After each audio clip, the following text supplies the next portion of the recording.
Igreja abençoada, boa noite, paz seja convosco, amém?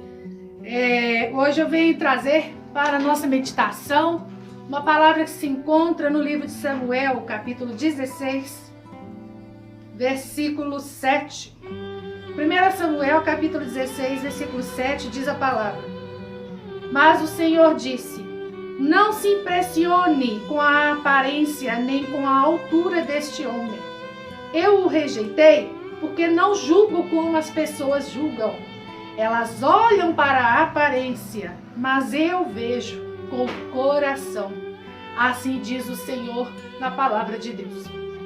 Queridos, quantas pessoas se aproximam de nós, às vezes cheias de ferida, e nós não temos a sensibilidade, a capacidade de olhar por dentro do coração dessa pessoa. Essa capacidade somente Deus tem. E Deus, Ele julga, Ele olha o interior. Amém? A sociedade, nós vivemos num mundo em que as pessoas, na maioria das situações cotidianas, elas são julgadas pela aparência. Conseguem o melhor emprego, conseguem os melhores lugares, conseguem as melhores vagas, conseguem se sobressair em muitas situações sociais devido à sua aparência e não pela sua capacidade. Então, na igreja, às vezes, infelizmente, não acontece diferente. Muitas vezes, dentro da igreja, nós chegamos dessa maneira. Nós chegamos machucados, feridos por dentro. Muitas vezes adentramos a porta da igreja com o nosso coração estraçalhado de dor, por alguma decepção sofrida, por alguma traição, pelo pecado cometido, que às vezes causa um remorso, corrói por dentro, mas não temos coragem de falar, de desabafar, de pedir perdão. Às vezes a falta de perdão, a falta de amor, né? A depressão, a autodestruição, a falta de autoestima.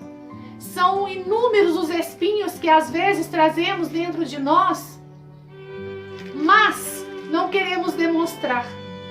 Queremos esconder do homem, queremos viver de uma aparência, para não despertar curiosidade, para não ser achovalhado por perguntas, para não recebermos olhares.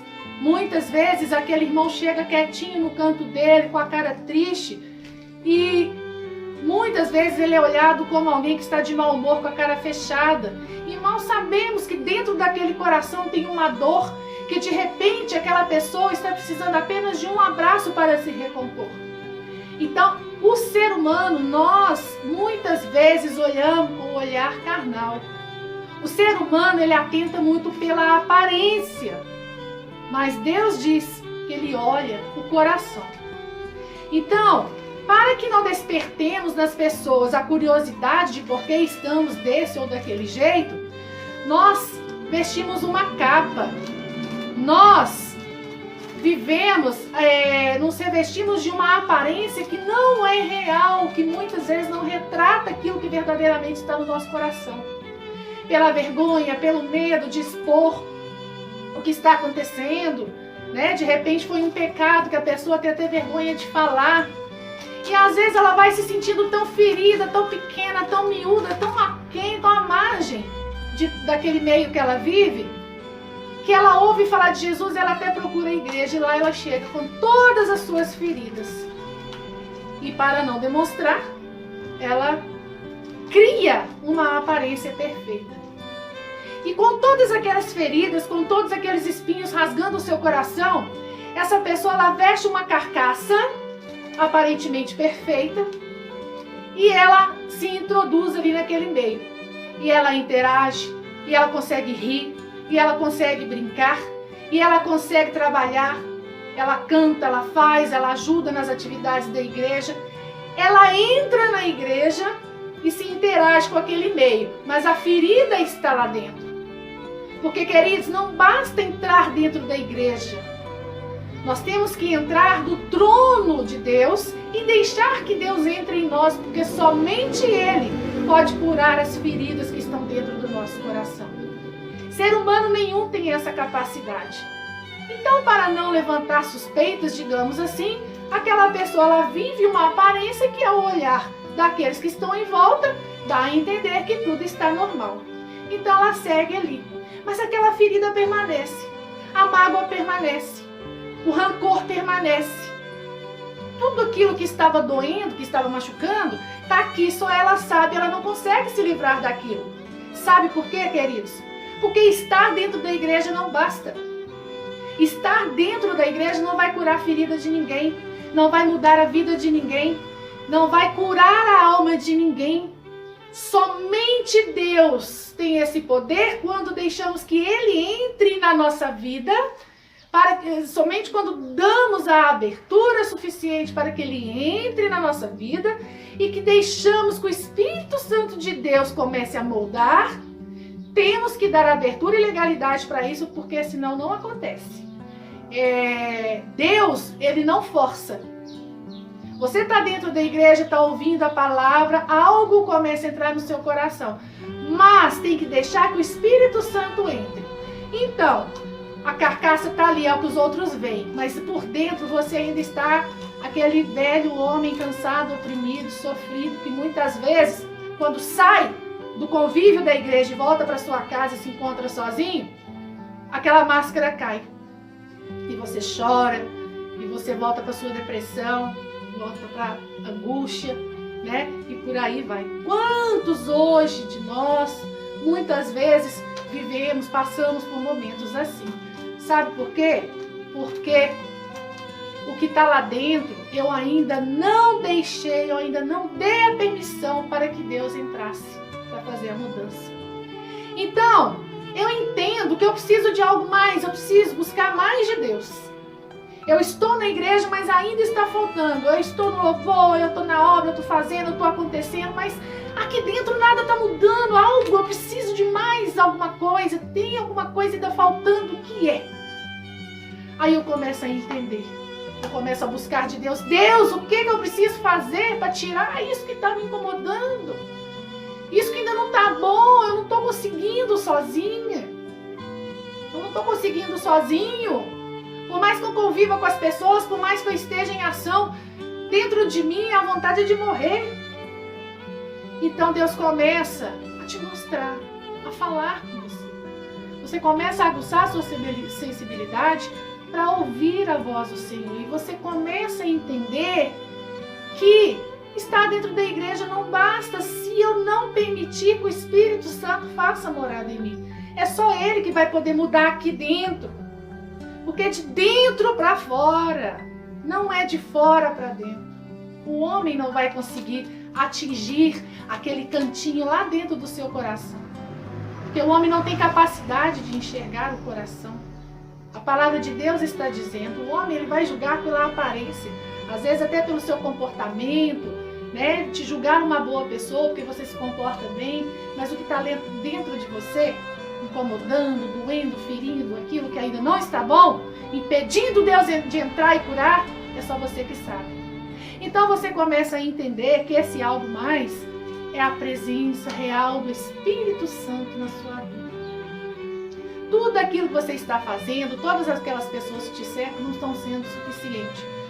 Porque eu entrei na igreja, mas Deus não entrou em mim. Então eu começo a entender que eu preciso limpar o meu coração para Deus entrar, o Espírito Santo entrar e mudar a minha vida. Então, aquelas feridas que estão lá dentro, elas estão lá dentro. É a consequência de um pecado, é a consequência de um ato mau, de algo que não agrada a Deus. Mas eu começo a receber Deus. Eu começo a me encher do Espírito Santo de Deus. E aí eu começo a perceber que dia a dia, passo a passo, eu vou mudando.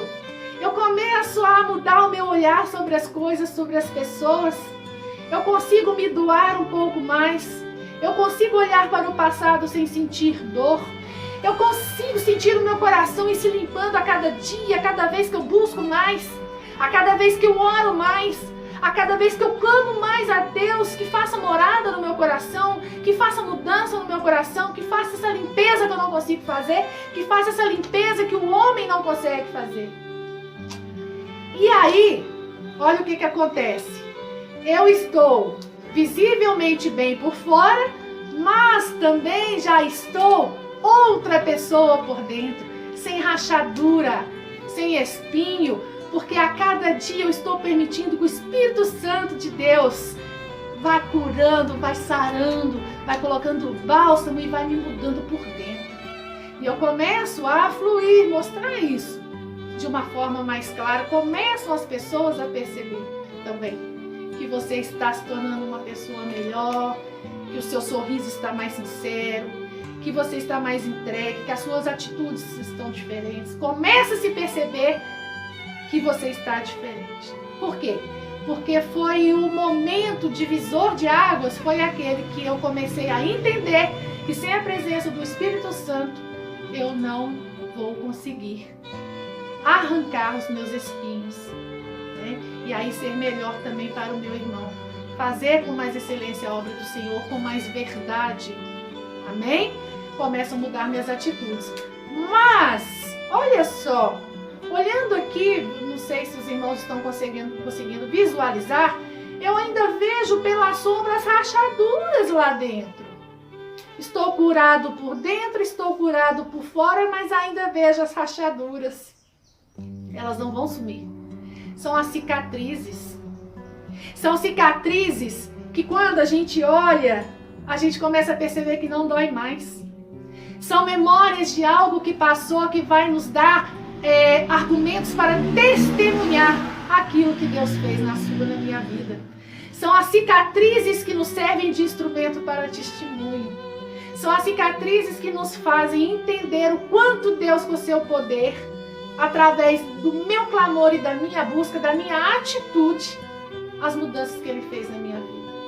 Porque, irmãos, nós sozinhos não vamos conseguir, nem o outro.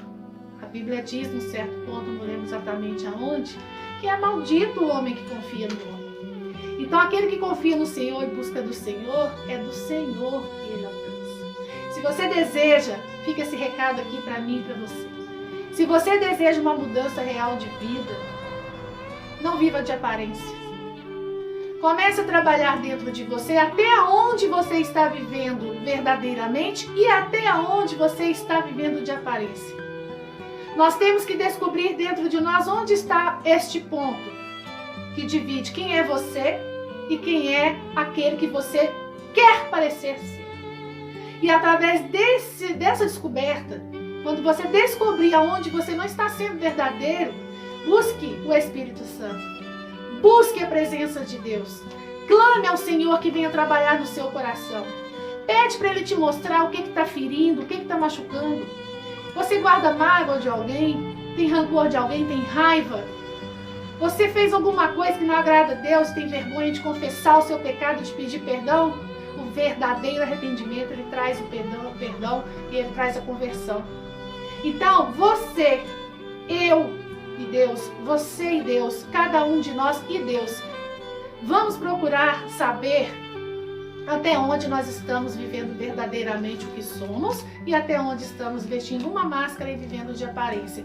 E a partir daí, vamos tentar mudar essa história. Deus, eu quero ser verdadeiro, eu quero mostrar o Teu Espírito Santo agindo em mim, eu quero ser reflexo do Teu amor, do Teu poder, da Tua presença para todos à minha volta. Sara as minhas feridas, entra aqui no meu coração, Senhor, porque às vezes nem eu mesmo consigo entender o que está acontecendo aqui dentro. Mas o Senhor sabe, e eu dou, papai, essa abertura agora, neste momento, eu dou essa legalidade para que o Senhor venha entrar e fazer morada. Mas, queridos, temos que verdadeiramente desejar essa mudança. Temos que verdadeiramente desejar largar este homem doente para trás, para renascermos, nos apresentarmos diante de Deus uma nova criatura, sã, sarada.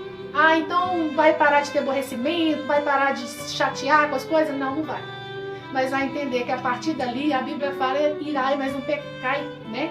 Então nós vamos entender que a cada pedrada, a cada momento de raiva, a cada zanga, a cada tropeço, a cada situação ruim que tentar abater, nós vamos entender que aquilo ali vai passar a partir do momento que eu clamar ao Espírito Santo e limpar o meu coração diante de Deus. Nós vamos entender que nós somos carne, mas que existe um Espírito Santo que habita em nós e que não vai deixar que nenhum mal, que nenhum espinho venha fazer estancar aqui no nosso coração. Amém? Porque para servirmos ao Senhor verdadeiramente, para fazermos a obra e para alcançarmos as almas para o Senhor, nós temos que estar limpos e temos que estar em verdade diante de Deus. Com o coração limpo, com o coração transformado. Amém? Essa é a palavra de hoje que eu deixo para os irmãos. Não olheis para a aparência. Vamos fazer o exercício da observação. Vamos fazer o exercício da sensibilidade, de perceber um pouco mais o nosso irmão à nossa volta. Muitas vezes na correria a gente acaba passando por cima e tropeçando e não percebe que às vezes do nosso ladinho tem uma pessoa ali precisando de um abraço, de um conselho, precisando ouvir essa palavra de encorajamento para que possa se reerguer, se reanimar, né? E buscar mais o Senhor para se tornar uma nova criatura nele. Amém? Então essa é a palavra. Que os irmãos fiquem na paz, que o Senhor os abençoe. Neste momento eu faço uma oração para você, para o seu lar, para a minha vida, para a nossa vida. Vamos fechar os nossos olhos. Papai querido e amado, Senhor Deus Pai Todo-Poderoso, te agradecemos, Senhor, por esta palavra, por falar no nosso coração, por nos dar, papai, essa oportunidade de melhorarmos, de entendermos que só o Senhor pode nos fazer novas criaturas. Papai querido, obrigado, Senhor, por abrir o meu entendimento. Papai, a partir de hoje, entre no nosso coração, papai, nós te damos a legalidade para isso. Venha nos transformar e nos moldar conforme o teu querer. Venha, papai, nos fazer novas criaturas no Senhor. Sara as nossas feridas, papai. Nos cure de todo mal em nome de Jesus. Aleluia. Espírito Santo de Deus, abraça cada um nesta hora, papai. Toca, mostra, papai, aquilo que nós às vezes não conseguimos ver, mas que o Senhor sabe, o Senhor sonda, o Senhor conhece cada coração, porque é o coração que o Senhor olha, é do coração que provém o amor e as boas obras e as boas atitudes, tudo de bom. Amém, aleluia. Glória a Deus, nós te damos graça, papai, hoje e sempre, em nome do Pai, do Filho e do Espírito Santo de Deus. Um beijo no coração dos irmãos, em nome de Jesus, e até a próxima. Fiquem com Deus.